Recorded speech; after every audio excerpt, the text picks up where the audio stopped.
प्रणाम, नमस्कार, वंदे मातरम। मैं गजन प्रसाद मधुबनी से आपका भाई, और आज फिर आपसे बातें करते हुए बहुत ही अच्छा लगता है। आप देख रहे होंगे कि मेरा बैकग्राउंड चेंज है। ये चेंज निश्चित रूप से क्योंकि मैं यहाँ रांची आया हुआ था, वहाँ से लौट रहा हूँ, तो मैं ट्रेन में हूँ। लेकिन वहाँ पर जब मैं आया रांची में, और उपवन ना जाऊँ ऐसा संभव नहीं है, क्योंकि वहाँ हमारे साहब श्री की यादें हैं। और जब मैं वहाँ पहुँचा तो आदरणीय बरखा दीदी गुरु भाई बहनों को संबोधित कर रही थी। वहाँ बैठकर मैं चर्चा सुना।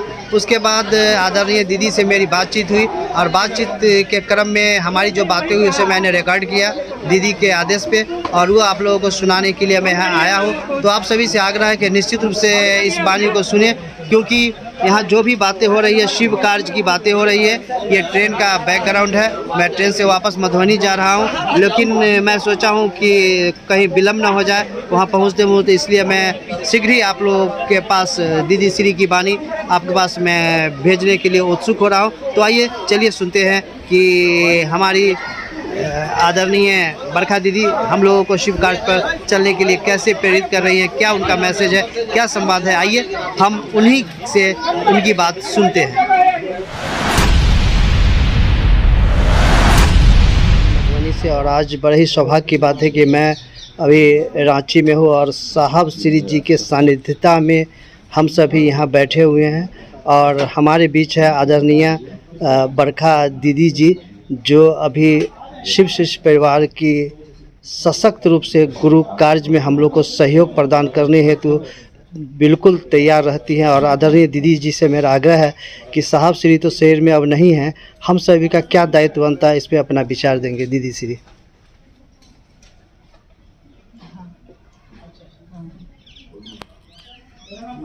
गजेंद्र जी तो बहुत हमेशा सुंदर तरीके से अपनी बात को रखते हैं।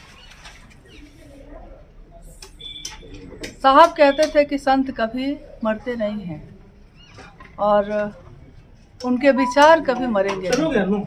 उनका विचार जीवित रहेगा हर शिव शिष्यों के दिलों में।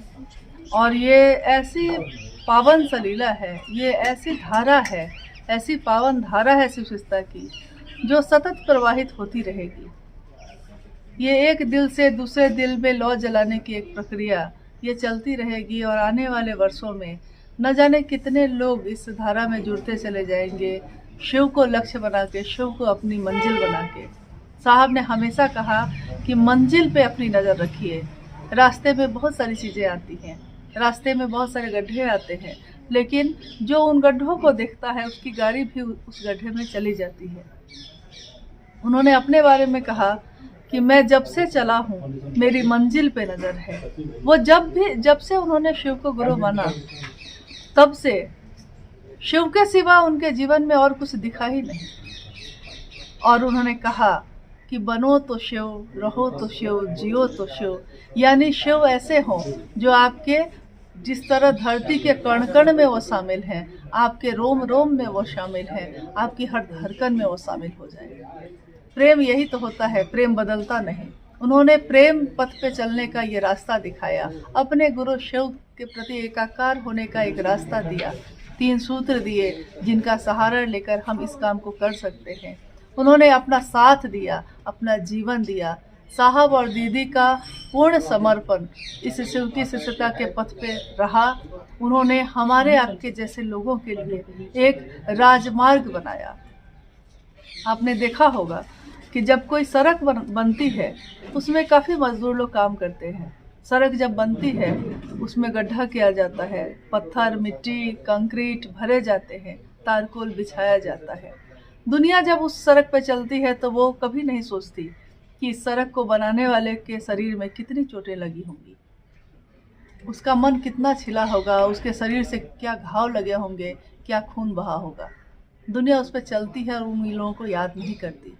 साहब ने असंख्य लोगों को शिव की शिष्यता में चलने का राजमार्ग बना कर दिया। उन्होंने कहा कि राजमार्ग वो होता है जो सीधे शिव की तरफ जाता है और उस पर कहीं कोई ट्रैफिक जाम नहीं होता। सारी दुनिया के लोग भी अगर उस पर चलेंगे तब भी ऐसा नहीं होगा। लेकिन जरा रुकिए, सोचिए, क्या ये राजमार्ग आज तक के इतिहास में किसी ने हमारे आपके जैसे लोगों के लिए बनाया था? साहब ने बनाया। साहब और दीदी का जीवन जो इस रास्ते को बनाने में गुजरा, सोचिए जरा कि उनको कितनी चोटें लगी होंगी, कितने खरोंचे उनके शरीर और मन प्राण पे उभरे होंगे, लेकिन उन्होंने अपने जीवन को लगा के, अपने लहू को लगा के, अपने दिल को लगा के इस रास्ते को बनाया। किसके लिए? हमारे आपके जैसे लोगों के लिए, जो जानते भी नहीं थे कि शिव इतने अपने हो सकते हैं। तो हम सब उस रास्ते पे चले। साहब को और दीदी को अगर हम जीवित रखना चाहते हैं तो हम अपने दिल में जीवित रखें और आने वाली पीढ़ी को वो दिखाएं जो हम लोगों ने अपनी आंखों से साहब और दीदी को देखा, सुना, जाना। हम उसको आने वाली पीढ़ियों को बता सकें, आने वाले लोगों को बता सकें। सारी दुनिया के लोग इस रास्ते पे चलें। साहब ने कहा है आओ चलें शिव की ओर, तो हम शिव की ओर चलें, उन साहब दीदी के साथ चलें जिन्होंने ये रास्ता दिखाया, जिन्होंने ये रास्ता बनाया है। और आगे क्या? जी दीदी, बहुत बहुत धन्यवाद दीदी। हम लोगों ने अभी दीदी श्री की वाणी को सुना और इसी के साथ आज की वीडियो को मैं विराम देता हूँ। फिर मिलते हैं किसी अन्य दिन अन्य वीडियो के साथ। तब तक के लिए प्रणाम, नमस्कार, वंदे मातरम।